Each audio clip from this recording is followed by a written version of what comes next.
chant que je vais vous interpréter, vous l'avez certainement déjà entendu, mais c'est un chant que j'aime beaucoup parce qu'il nous rappelle que seul Dieu mérite la gloire, que seul lui mérite notre adoration, et donc à lui soit tout l'honneur.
Merci pour cet accueil et vraiment c'est plaisir que je me trouve ce matin avec vous partager le culte d'adoration.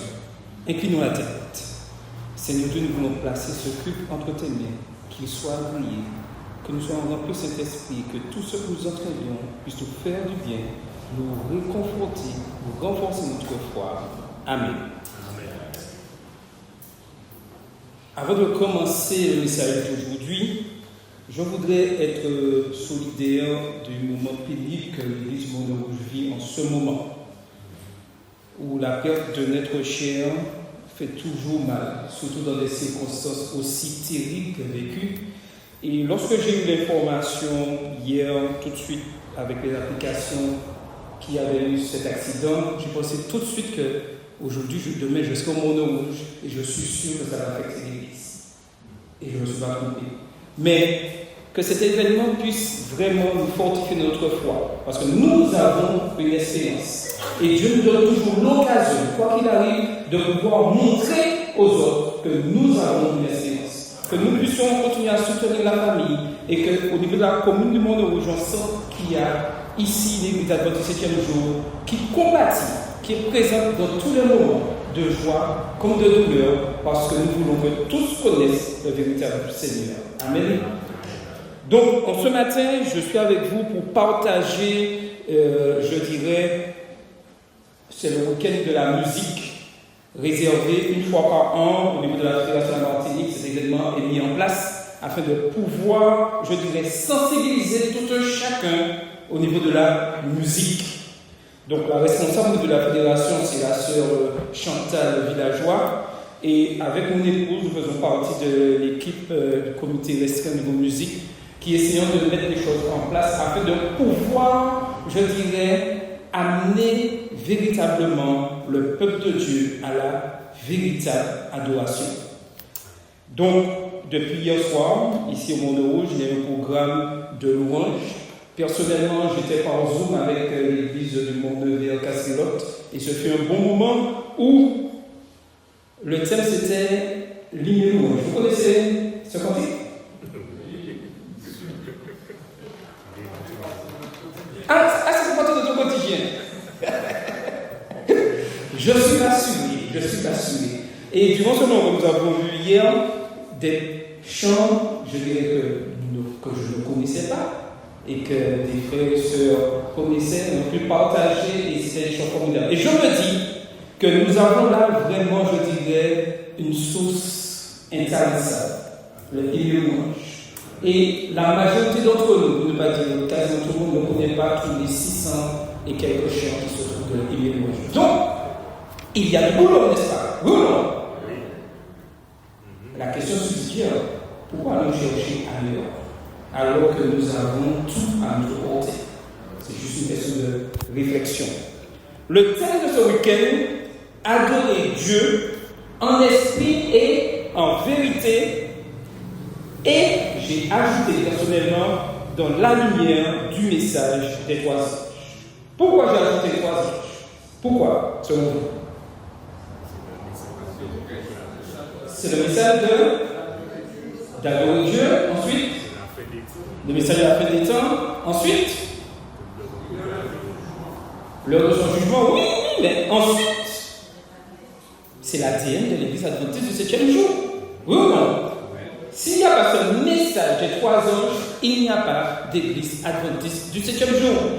L'Église adventiste du 7e jour a été, je dirais, inspirée par le Saint-Esprit d'être nos pionniers afin de pouvoir annoncer ce message. Et en ce matin, nous allons essayer, je dirais, de décortiquer, de comprendre qu'est-ce que Dieu attend de chacun d'entre nous.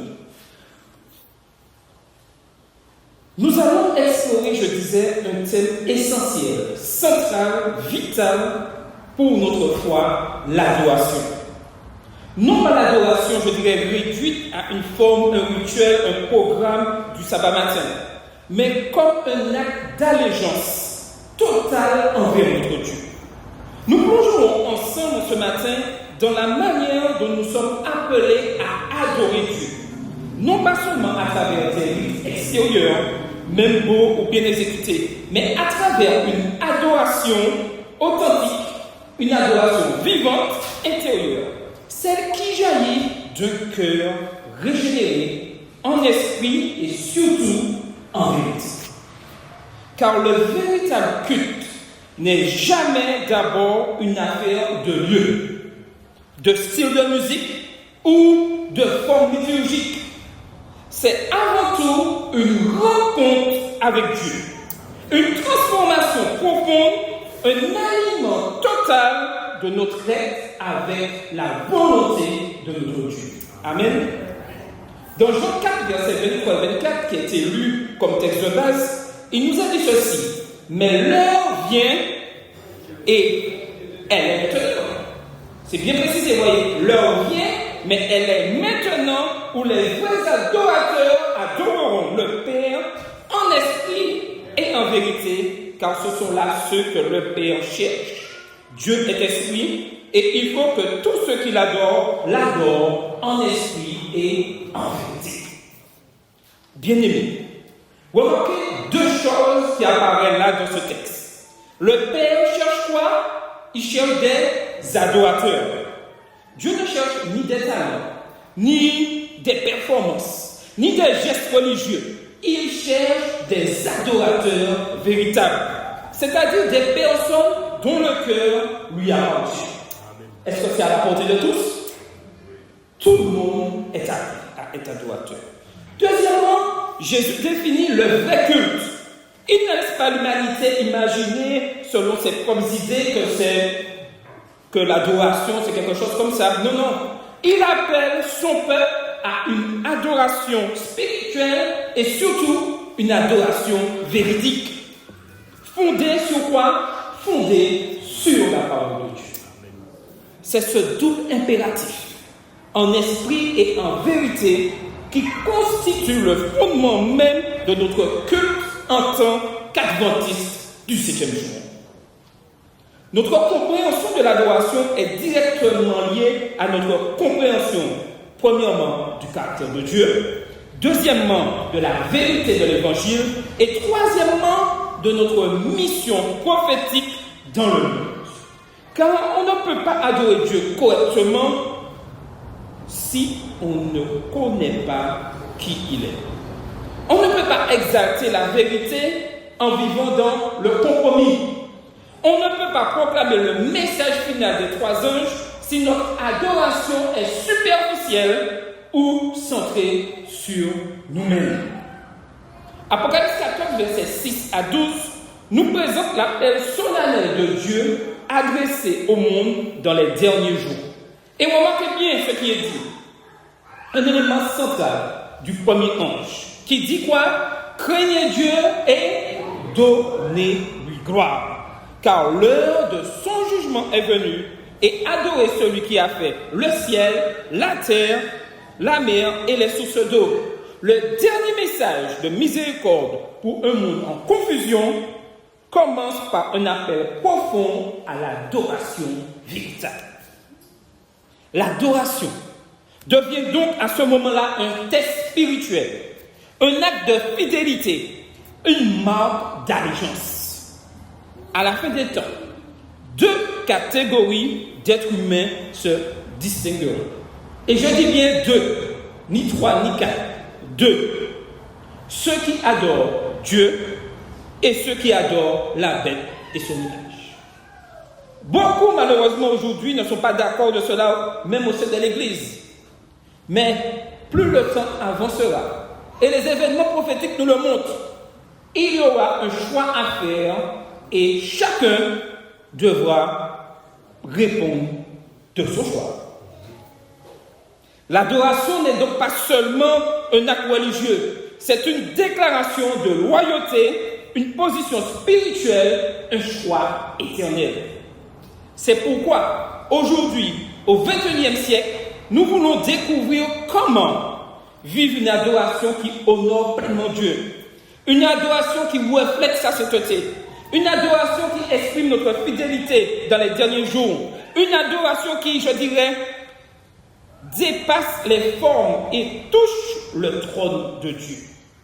Nous voulons apprendre comment l'adoration véritable devient une expérience de transformation, une force pour nos trois missions, un témoignage pour le monde et surtout une préparation pour le retour glorieux de Jésus. Que le Seigneur ouvre nos cœurs et nos pensées afin que nous puissions ensemble découvrir, je dirais, la profondeur de la vérité qu'il a pour chaque d'entre Dieu est esprit, et c'est ce qui est dit dans Jean 4, verset 24. Et c'est Jésus qui l'affirme.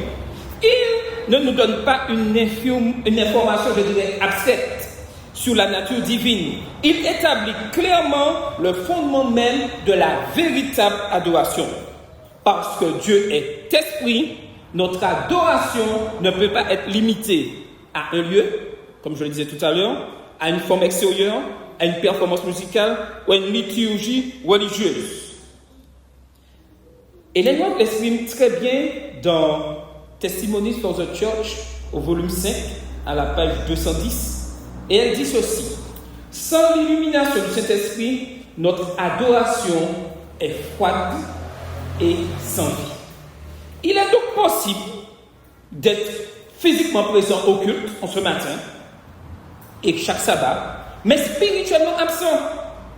Possible de chanter juste avec les meilleures harmonies, mais d'adorer faussement.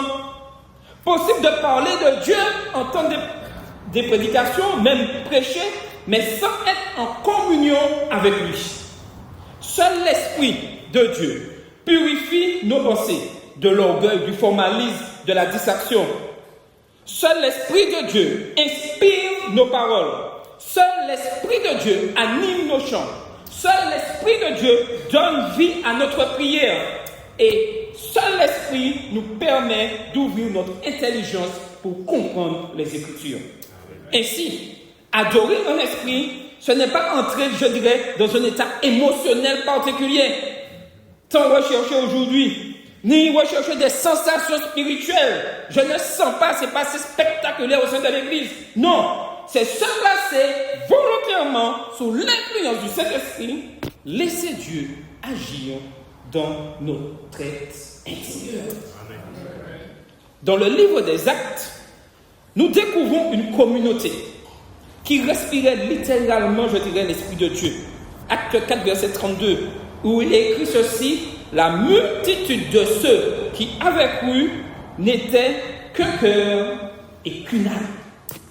Cette unité n'était pas le fruit, je dirais, de simples efforts organisationnels ou de consensus humain, non. Elle venait de l'action même du Saint-Esprit dans leur vie de chacun, dans la vie de chacun. Le Saint-Esprit faisait quoi? Il purifiait leur cœur, harmonisait leurs pensées, unissait leurs objectifs, donnait puissance à leur témoignage. L'Église primitive ne savait pas simplement parler, je dirais, du Saint-Esprit. Elle vivait sous l'onction du Saint-Esprit. La question aujourd'hui, nous sommes de grands spécialistes du Saint-Esprit. Nous connaissons par cœur la théologie du Saint-Esprit. Mais est-ce que nous vivons selon le Saint-Esprit? Et c'est pour cela que leur culte était puissant, prière fervente, leur prédication transformatrice, leur mission irrésistible. Et j'aime bien faire, je dirais, l'explication de texte. Aujourd'hui, on entend souvent dans l'église adventiste certaines personnes dire: il n'y a pas assez de puissance. Nos prières sont faibles. Nos prédications ne transforment pas. Ça veut dire quoi?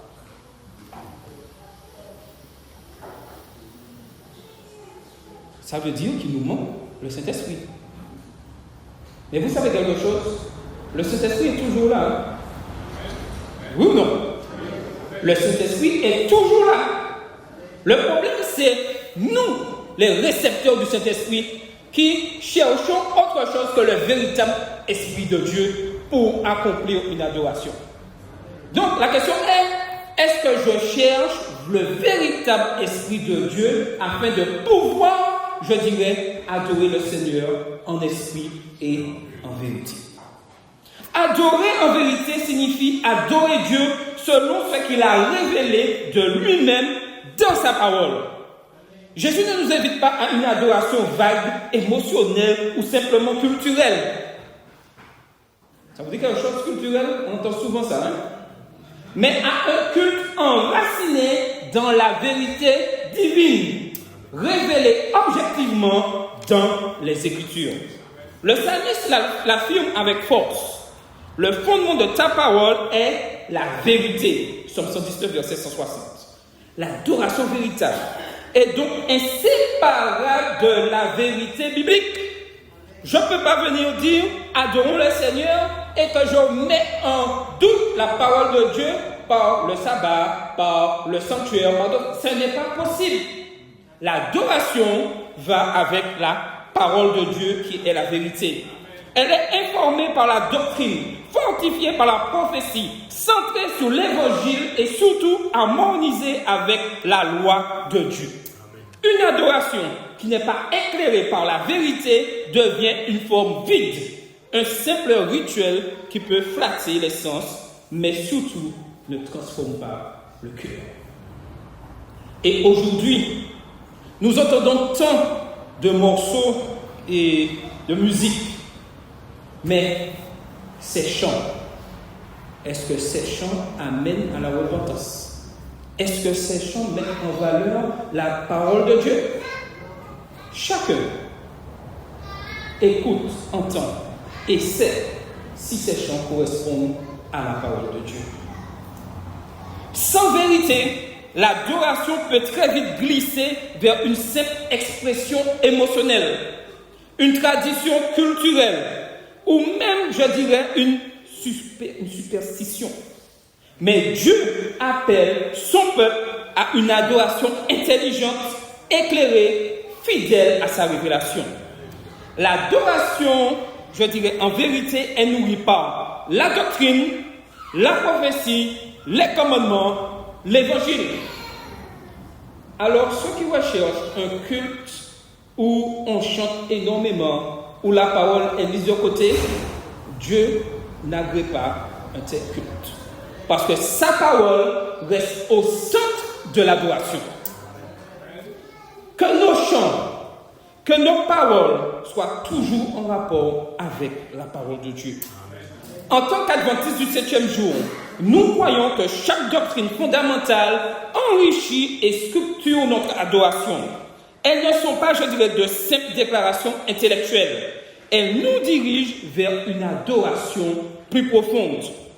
Les doctrines, nous les connaissons, le sabbat, le retour de Jésus, le sanctuaire céleste, le jugement investigatif, la loi de Dieu, l'évangile éternel. Dites-moi, lorsque nous écoutons tous ces chants qui rentrent au fur et à mesure dans l'Église, est-ce que tous ces chants respectent nos doctrines? C'est vrai, ils parlent tous de l'amour de Dieu. C'est vrai, l'amour de Dieu, c'est quelque chose d'universel. Mais est-ce qu'elles parlent de nos doctrines? Lorsque nous faisons entrer des chants, ils parlent du sabbat, retour de Jésus, légèrement sanctuaire. Alors, ne pensons même pas, quand un jugement, on dit qu'il ne faut pas juger. Et la loi de Dieu, encore plus mal, parce qu'il y a le 4e commandement qui dérange tout le monde. Faisons attention à ce que nous faisons entrer dans nos communautés. Et les lois ajoutent ceci. La vérité n'est jamais à craindre car elle vient de Dieu. Vous avez ceci dans le livre Évangéliser, Conseil économe, c'est repris dans plusieurs livres. Si la vérité vient de Dieu, alors l'adoration authentique doit être entièrement enracinée en elle. Lorsque nous adorons Dieu le jour du sabbat, nous ne vivons pas un simple, je dirais, rituel religieux. Nous faisons une déclaration puissante au monde et à l'univers entier. Lorsque nous adorons le sabbat, le monde entier, et nous sommes aujourd'hui au Monde Rouge, la commune du Monde Rouge sait qu'il y a une église qui se réunit le samedi. Quand vous ne voulez pas, ils sont tous au courant. Car je suis sûr et certain. Et ceux qui ne le savent pas, je vous déclare qu'ils le savent. Donc, l'adoration sabbatique est une proclamation de la création, une affirmation de la Seigneurie de Dieu, un acte d'alliance avec le Créateur et Rédempteur. Donc, nous reflétons ce que Dieu nous demande. Et quand nous le voulions ou pas, lorsque nous transgressons le sabbat, toute la commune du Monde Rouge est au courant. Allez au supermarché, acheter ce que vous allez à 13h. Je suis sûr, le dit, dans toutes les chaumières et tous les lieux de travail, on dira, sœurs X et Y sont allés faire leurs courses et le chariot était bien rempli. Alors vous pensez que vous êtes allés à 13h à la fermeture qu'il y avait personne.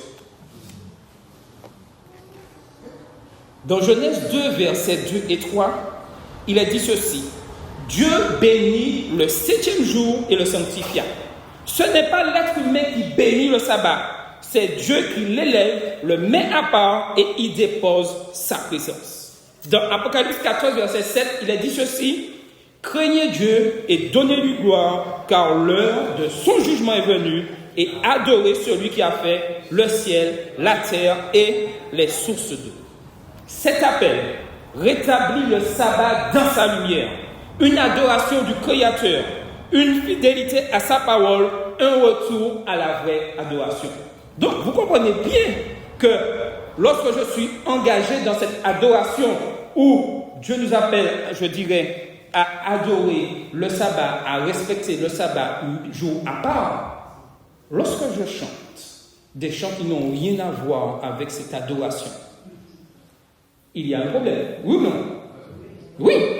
Je fais entrer un feu étranger dans l'adoration, puisque ces chants que nous aimons bien, qui émotionnellement, je dirais, soulagent certains, vont à l'encontre de l'adoration du sabbat. Il est important que nous puissions bien réfléchir à ce que nous faisons entrer dans nos services d'adoration. L'adoration est clairement liée, je dirais, au message des 3 anges. Le chapitre 14 de l'Apocalypse révèle que le grand conflit des derniers jours se concentre autour d'un thème central, l'adoration. Ce n'est pas une bataille d'armes, comme certains veulent le faire croire, qu'à la fin du monde, il y aura des guerres. Si, il y aura des guerres. Mais ce n'est pas là le problème. Mais la véritable bataille sera une bataille de loyauté. À qui je vais adresser mon adoration? À Dieu ou à maman? 2 groupes apparaissent clairement là lorsqu'on voit le Apocalypse 14, verset 6. Ceux qui adorent Dieu en esprit, en vérité, et ceux qui adorent la bête et son image. Autrement dit, le véritable enjeu de la fin des temps n'est pas simplement religieux, il est spirituel et eschatologique. Le message des 3 anges constitue l'appel final de Dieu pour ramener l'humanité à la vraie, à la véritable adoration. Le premier ange, nous connaissons tous, est un appel mondial à craindre Dieu et à lui donner gloire. Le deuxième ange nous invite à sortir de Babylone et adorer librement. Je m'arrête un instant sur Babylone. Dans Apocalypse 14, verset 8, il est dit ceci: Babylone est tombée, est tombée. Le mot Babylone signifie confusion, mélange, compromis. Dans les derniers jours, Babylone symbolise un système religieux déformé, où l'adoration n'est plus fondée sur la vérité divine. Babylone représente une adoration basée sur des traditions humaines. Lorsque je veux faire entrer ma culture de l'adoration, oui, c'est comme ça, nos descendants, etc., etc. Soutenu, ce que Babylone souhaite, soutenu par des formes vides. Oui, viens, tu te sens bien, et puis quand tu repars, tu repars aussi vite que tu es entré. Nourri par des rituels. Oui, prends l'habitude de venir chaque samedi, tu arrives à 9h, non, 10h30, à midi, moins 2, il faut que tu partes. Fondé sur des doctrines erronées, marqué par la confusion spirituelle. Oui, nous pouvons tous vivre ensemble, il suffit de croire en Dieu, et c'est bon, Dieu comprend.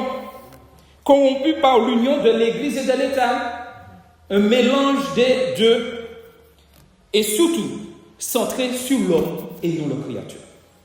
Babylone invite à une, je dirais, adoration superficielle. Une adoration dictée par les émotions, la musique, le spectacle, la peur ou le conformisme, mais malheureusement détachée de la vérité. Sortir de Babylone signifie rejeter l'erreur et revenir à la parole de Dieu. Refuser de suivre les traditions qui contredisent la Bible. Choisir une adoration joyeuse, mais enracinée dans la vérité. Vous avez bien entendu ce que j'ai dit? Choisir une adoration joyeuse. Je n'ai pas dit, c'est pas parce que vous chantez, on chante calmement, doucement, que c'est la véritable adoration. Tout doit être centré, enraciné dans la parole de Dieu. Vivre une foi authentique, personnelle et éclairée. Se tenir pour Dieu, même si le monde s'uniformise dans la confusion. La sortie de Babylone est un acte, je dirais, d'adoration. C'est choisir la vérité coûte que coûte.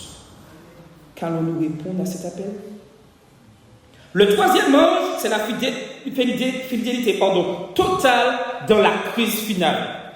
Le troisième ange nous met en garde contre l'adoration de la bête et de son image. En résumé, le premier ange appelle à l'adoration authentique. Le deuxième ange appelle à sortir de la fausse adoration. Le troisième ange appelle à demeurer fidèle dans la crise. Ces trois messages sont indissociables. Ils constituent le dernier appel de Dieu au monde pour restaurer l'adoration en esprit et en vérité. Voilà le message de l'Église adventiste du 7e jour. Lorsque nous sommes passés par les eaux du baptême, nous avons accepté pleinement ceci. Personne ne nous a forcé. Maintenant, la question est, est-ce que nous allons persévérer dans cette vérité ou nous allons nous laisser influencer par le monde? Malheureusement, aujourd'hui, beaucoup d'églises adventistes du 7e jour se laissent influencer par toutes sortes de musique. Mais ce n'est pas parce que tout le monde fait que je dois faire pareil. Et ce n'est pas parce que tout le monde fait que c'est la vérité. La seule vérité, c'est la parole de Dieu. Et même si je viendrai un jour prêcher quelque chose contre cette parole, vous devez être les premiers à me dire, sort de là, ce n'est pas la parole de Dieu. Et ça serait même le président de la conférence générale qui viendrait dans l'église du Bordeaux-Rouge.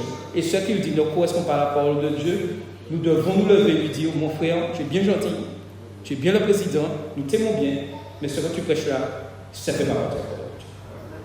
Est-ce que nous aurons le courage de le faire? Ou parce que c'est l'homme placé là et nous disons, bon ben, moi-même, non.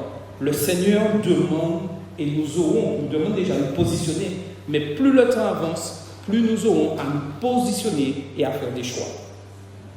L'adoration ne se réduit pas au temps précieux du culte du sabbat. Et là, c'est un aspect important. Souvent, on dit le sabbat, on vient sanctifier, écouter, on se purifie l'esprit, et puis en semaine, on se laisse bercer par toutes sortes de mélodies, etc. Non, le sabbat est le sommet.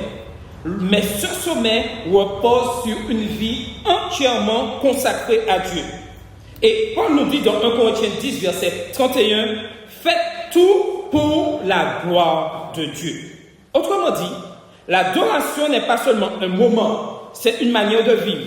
Elle englobe ce que je mange, ce que je regarde, ce que je pense, ce que je dis, comment j'utilise mon temps, comment je traite mon corps, comment je gère mes relations, comment je marche en mission, comment je sers mon prochain.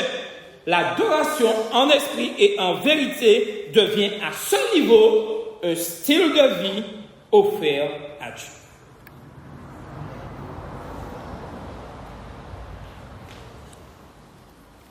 Nous avons eu au cours de cette semaine une leçon très enrichissante. Et ce matin, dans la classe de l'école du sabbat, l'échange fut très vif. Ce que j'aime énormément. Mais la seule question que nous devons nous poser, quoi qu'il nous arrive, quoi que je réponde, quoi que je dise, est-ce que je le fais selon la volonté de Dieu? Est-ce que je le fais selon le Saint-Esprit? Ou est-ce que je le fais par mes émotions et je laisse mes émotions prendre le dessus? L'Éternel nous interpelle chaque jour parce qu'il sait que nous sommes pécheurs. Il sait que nous allons commettre des erreurs. Il sait que nous commettrons des erreurs. Mais il nous dit, je suis avec toi. Laisse-moi diriger ta vie. Laisse-moi t'emmener là où je souhaite que tu ailles.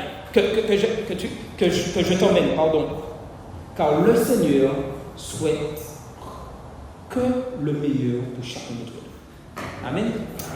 Et il nous a dit clairement dans sa parole, dans Jean 14, qu'est-ce qu'il dit? Je vais vous préparer une place et lorsque je préparerai, je reviendrai afin que vous soyez avec moi là où je suis. Donc le Seigneur nous laisse sur cette terre pour bien nous préparer, corriger ce qu'il y a afin que nous puissions entrer ensemble dans la cécité. Un deuxième élément à comprendre dans l'adoration. L'adoration et la mission.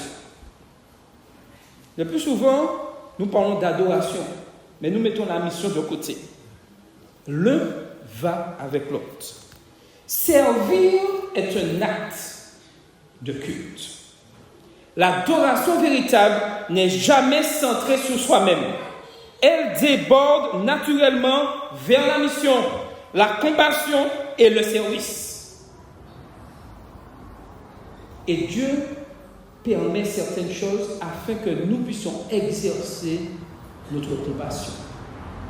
Et nous le vivons actuellement, ici au Mont Rouge. Des éléments, des choses arrivent, mais Dieu nous demande de pouvoir être, je dirais, son porte-parole auprès de ceux qui souffrent. Et nous avons là l'exemple typique où nous devons être compatissants afin de pouvoir partager cette parole. Chaque acte de service devient un acte d'adoration.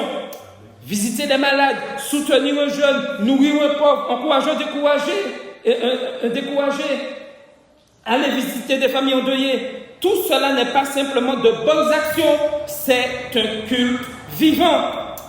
Et Paul le dit dans Romains 12, verset 1, « Présentez vos corps comme un sacrifice vivant, saint, agréable à Dieu, ce qui sera de votre part un culte raisonnable. » Le culte raisonnable n'est donc pas seulement ce que nous faisons le sabbat matin, mais ce que nous vivons du dimanche au vendredi. Autrement dit, la mission, c'est l'adoration. Le service, c'est l'adoration. La compassion, c'est l'adoration. La fidélité dans les petites choses, c'est l'adoration. Le devoir accompli avec amour, c'est aussi l'adoration. Le service désintéressé, pour les autres donne à notre adoration sa véritable profondeur. Lorsque nous servons, nous adorons. Lorsque nous aimons, nous adorons. Lorsque nous aidons, nous adorons. Lorsque nous témoignons, nous adorons. La véritable adoration est donc une vie offerte à Dieu dans la simplicité, la fidélité et l'amour. Amen. Malheureusement, nous vivons, je dirais, dans un monde où le mal et le bien règnent. Et nous avons des fois des comportements qui nous éloignent de l'adoration. Même lorsqu'on fréquente l'église, même lorsqu'on chante, même lorsqu'on prie, qu'on écoute la parole, certains comportements peuvent, je dirais, subtilement, mais réellement, détruire la capacité d'adorer Dieu en esprit et en vérité. L'adoration authentique n'est pas seulement ce que nous offrons à Dieu le sabbat matin. Elle commence dans le cœur, dans les attitudes, dans les relations. Et Madame White dit ceci, et j'ai paraphrasé ceci dans Testimonies for the Church. Satan se réjouit lorsqu'il peut refroidir l'adoration du peuple de Dieu. Le diable sait qu'il ne peut pas empêcher un croyant de venir à l'église. Il ne peut pas le faire, non. Mais il peut empoisonner son cœur pour qu'il vienne sans adorer. Voici donc quelques, je dirais, exemples du comportement qui étouffe, je dirais, la véritable adoration. Les ragots et les médisances. Vous connaissez ça? Vous avez entendu parler de ça. Nous ne cultivons pas ça, mais ça nous affecte. C'est un cancer, je dirais, silencieux de la vie spirituelle. Les ragots paraissent parfois, je dirais, insignifiants. Et certains trouvent ça presque normal.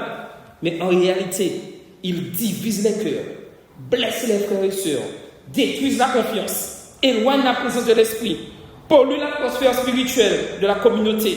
Et la Bible dit clairement dans Colossiens 4, verset 6, que votre parole soit toujours accompagnée de grâce. Un chrétien qui adore ne peut pas se délecter des défauts des autres, car lui-même, il en a autant. Un cœur occupé à critiquer les autres ne peut pas en même temps glorifier Dieu. Je ne peux pas me trouver dans la maison du Seigneur et que je suis le premier à condamner mon frère et ma soeur en racontant, même si c'est vrai, des choses qui l'enfoncent encore plus. Deuxième élément qui va à l'encontre de l'adoration et qui nous range petit à petit, un esprit abattu, le pessimiste qui étouffe la louange. Un chrétien peut passer par la souffrance, oui, parce que nous sommes humains. Il peut passer par la fatigue, oui. Il peut passer par la dépression, les pressions de la vie. Oui, c'est normal. Nous sommes affectés par le péché. Nous vivons dedans. Personne n'y échappe. Même si vous avez accepté d'être en Christ, vous ne pouvez pas échapper à cela. Mais une habitude de pessimisme constant empêche de voir la bonté de Dieu. Un cœur fixé uniquement sur les problèmes ne peut pas se tourner vers la louange. David disait très simple, « Pourquoi t'as battu mon âme ?» Et il ajoutait derrière, « Espère en l'Éternel » Psaume 42, verset 6. Lorsque l'amertume devient notre langage quotidien, l'adoration devient impossible. L'Esprit nous invite à remplacer le discours de découragement par le langage de la foi. Troisième élément qui nous éloigne, je dirais, de l'adoration, la critique et le jugement. L'orgueil qui tue l'adoration. Rien n'étouffe l'adoration plus rapidement que la critique constante. Critiquer le prédicateur, critiquer les chefs, critiquer les responsables, critiquer les choix de l'Église, critiquer même la manière dont les autres adorent. Pourquoi cela détruit-il l'adoration? Parce que la critique place l'ego sous le trône. Et où l'ego est roi, Dieu ne peut pas être adoré. Et Jésus dit clairement dans sa parole, ne jugez pas. Matthieu 7, verset 1. L'humilité ouvre la porte à la présence de Dieu. L'orgueil la ferme. Quatrième élément qui nous éloigne de l'adoration, je dirais la routine spirituelle. Une adoration sans cœur devient morte. On peut être présent à l'église, mais absent dans le cœur. On peut chanter sans adorer. On peut prier sans être connecté à Dieu. On peut avoir tous les moments veillés de prière spéciale, tout ce que vous voulez, sans être connecté à Dieu. On peut lire la Bible sans la laisser parler. Vous savez, il y a de grands spécialistes théologiens de la Bible qui connaissent la Bible par cœur. Et j'ai eu l'occasion d'entendre un lors d'une formation, grand théologien. Et quand je l'écoute, je dis, mais cet homme connaît la Bible très bien. Mais lorsqu'on regarde le fond même, est-ce qu'il adore Dieu vraiment? Est-ce que les 10 commandements, il les met en pratique? La routine tue la sensibilité spirituelle. Elle transforme la foi en mécanique. Et cinquièmement et dernier élément qui nous éloigne, je dirais, de l'adoration, c'est l'indifférence et l'apathie. Lorsque le cœur cesse de brûler, l'indifférence est l'un des fléaux spirituels de notre génération, où nous sommes tellement habitués à recevoir des informations comme ça, que finalement, quand quelqu'un meurt, on dit, c'est la vie. Et oui, on entend tellement. Alors que ce n'est pas ce que Dieu nous demande. Dieu nous demande d'avoir de la compassion vis-à-vis de la famille. Parce que ce n'est pas normal. Le péché, ce n'est pas normal pour Dieu. Ne nous habituons pas au péché. Plus d'intérêt lorsque nous sommes, je dirais, dans l'empathie, dans l'indifférence, plus d'intérêt réel pour la prière, plus d'enthousiasme pour le culte, plus de passion pour la mission, plus de sensibilité à l'appel de Dieu. Oui, aujourd'hui, Dieu nous appelle à une adoration authentique. Et l'adoration authentique passe par une vie transformée. Il nous arrive de chanter avec foi je suis libre et déchargé de tout souci, car c'est Dieu qui me conduit. Mais adorer en vérité, c'est vivre ce que nous chantons. Ah oui. Trop souvent, l'adoration peut devenir un beau vocabulaire, un chant inspirant, un moment d'émotion sans transformation profonde. C'est exactement ce que Jésus a dénoncé. Ce peuple m'honore des lèvres, mais leur cœur est éloigné de moi. C'est en vain qu'ils m'honorent. Matthieu 15, versets 8 et 9. L'adoration que Dieu recherche est une adoration qui commence dans le cœur et transforme toute la vie. Sans transformation, l'adoration devient un exercice religieux vide.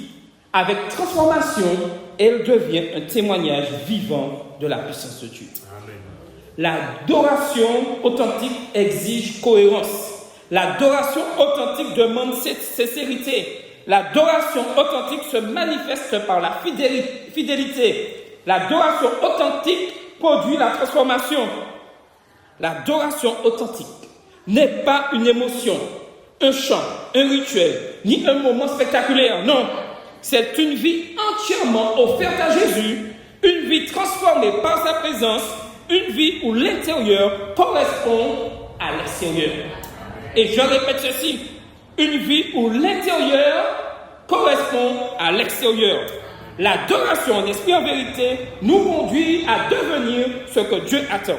Des hommes et des femmes reflétant la beauté du caractère de Christ. Amen. Pour conclure, il est temps que nous passons à une application concrète pour notre Église aujourd'hui. Si nous voulons devenir une Église qui adore véritablement Dieu, il ne suffit pas de comprendre la doctrine ou d'apprécier la musique du sabbat. L'adoration doit devenir un chemin communautaire, une culture, un souffle spirituel partagé. Et voici quelques pratiques concrètes que je vous propose en ce matin qui peuvent transformer la vie de notre Église. Premièrement, cultiver un temps de prière avant le culte. Et je me rappelle, pour les plus anciens, lorsqu'on venait à l'église, qu'est-ce qu'on faisait en premier lorsqu'on venait à l'église? Avant de chanter. On entrait dans l'église et vous voyez chaque monde se mettre à genoux et prier. Est-ce que nous voyons honnêtement cette culture-là aujourd'hui?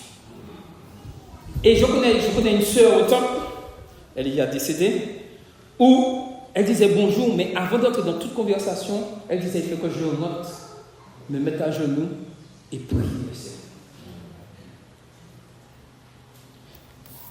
Cultiver un temps de prière avant le culte, avant même que le premier chant retentisse, avant que la première note ne soit jouée. L'Église gagne à chercher la présence de Dieu ensemble.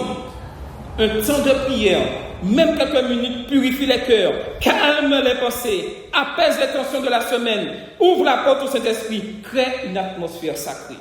Deuxième élément, étudier ensemble la parole de Dieu. Et je cite toutes ces parties-là. Nous avons cette richesse au niveau de l'Église à le 6e jour d'avoir cette leçon de l'école du sabbat où nous pouvons tous étudier ensemble durant la semaine séparément et ensemble pouvoir échanger. Malheureusement, vous savez, aujourd'hui, de plus en plus, des églises réduisent ce temps des discussions et d'échanges. Et il y en a même qui le font disparaître du programme de l'école du sabbat. Alors que c'est un moment clé, je dirais, de l'adoration. Étudier ensemble la leçon de l'école du sabbat, la parole de Dieu, non pour débattre, mais surtout pour appliquer. Et c'est pour ça que j'ai aimé la leçon ce matin. Parce qu'on a eu des exemples concrets. On n'était pas dans la théologie, on était dans ce qu'on vit tous les jours. Et Dieu nous appelle à accomplir sa volonté. L'Église doit privilégier la lecture attentive, le partage sincère, la recherche de l'obéissance, l'application concrète. Troisième élément, faire du sabbat un délice. Le sabbat, ce n'est pas un ensemble d'interdictions, c'est la fête de la création.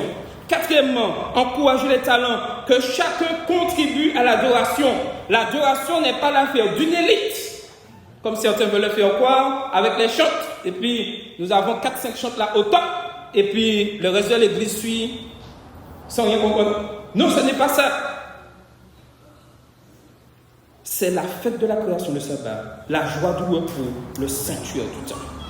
Nous devons encourager les talents, ce qui signifie donner la place aux enfants, donner la place aux jeunes, aux adultes, aux aînés, encourager les musiciens à servir avec humilité, former les lecteurs, les animateurs, les choristes, reconnaître les dons de chacun, intégrer les nouveaux croyants dans le service. Une église qui encourage les talents devient une église vivante, dynamique et vibrante. Dieu confie des talents à chacun pour la gloire de son nom. Et cinquièmement, pratiquer l'unité et la réconciliation. Et ça, c'est compliqué des fois pour nous. Pardonner, l'adoration commence par là. Dialoguer, écouter, se réconcilier, renoncer à l'esprit de parti, bannir la médisance et les querelles. Et Jésus dit dans Matthieu 5, versets 23 et 24, laissez votre offrande, allez d'abord vous réconcilier. Et sixièmement, vive l'adoration. L'adoration débouche sur le témoignage. Une église qui adore vraiment ne peut pas rester tournée vers elle-même. La vraie adoration propulse de la mission. Je ne peux pas venir chaque samedi me résumer à ça et puis c'est bon. Non! La mission, lorsque nous adorons Dieu, nous ressentons l'amour de Dieu. Nous comprenons la grâce de Dieu. Nous recevons la puissance de Dieu. Nous sommes poussés à transmettre sa lumière. La mission n'est pas une activité facultative, ce n'est pas une option. C'est la conséquence naturelle d'un cœur adorateur. Visiter les malades, témoigner à un voisin, inviter quelqu'un au culte, donner une Bible, soutenir un jeune, prier avec une personne en détresse. Tout cela fait partie d'une adoration qui se prolonge en semaine. L'adoration trouve son accomplissement dans le service désintéressé. L'adoration n'est pas seulement un rituel sabbatique. Bien-aimé, adorer Dieu en esprit et en vérité n'est pas une option secondaire de la vie chrétienne. C'est notre vocation la plus noble, notre raison d'être, le battement même du cœur de notre foi. L'Éternel n'attend pas simplement que nous assistions au culte ou que nous chantions des hymnes. Il cherche des adorateurs et Jésus nous rappelle avec tendresse et autorité, le Père cherche ceux qui l'adorent en esprit et en vérité. Dieu ne cherche pas des performances, il ne cherche pas des rites parfaits, ni des cérémonies spectaculaires. Il cherche des cœurs sincères, des cœurs humbles, des cœurs transformés, remplis de l'esprit et enracinés dans sa parole. Lorsque nous laissons l'esprit purifier nos intentions, lorsque nous permettons à la parole d'illuminer nos choix, lorsque nous vivons l'évangile, non seulement le sabbat, mais chaque jour, alors notre adoration devient un témoignage vivant, un parfum agréable devant le trône de Dieu. Chaque prière devient à ce moment un acte d'amour. Chaque chant devient une proclamation de foi. Chaque acte devient une louange silencieuse. Chaque service rendu devient un culte. Chaque fidélité quotidienne devient une adoration réelle. L'adoration n'est pas un moment, c'est une vie offerte, une identité, une manière d'être.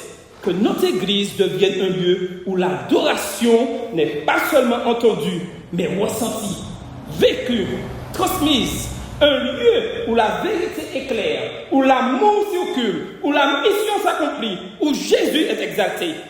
Que Dieu nous accorde la grâce à nous, à nos familles, à notre communauté, d'être ces vrais adorateurs. Que Jésus décrit des hommes et des femmes transformés par sa présence, enflammés par l'Esprit, solidement enracinés dans sa parole et fidèles jusqu'à ce que nos yeux voient enfin sa face glorieuse. Alors, ce jour-là, nous adorerons non plus par la foi, mais dans la gloire. Non plus dans la lumière du monde, mais dans la lumière éternelle de l'agneau. Non plus avec une église militante, mais avec l'église triomphante.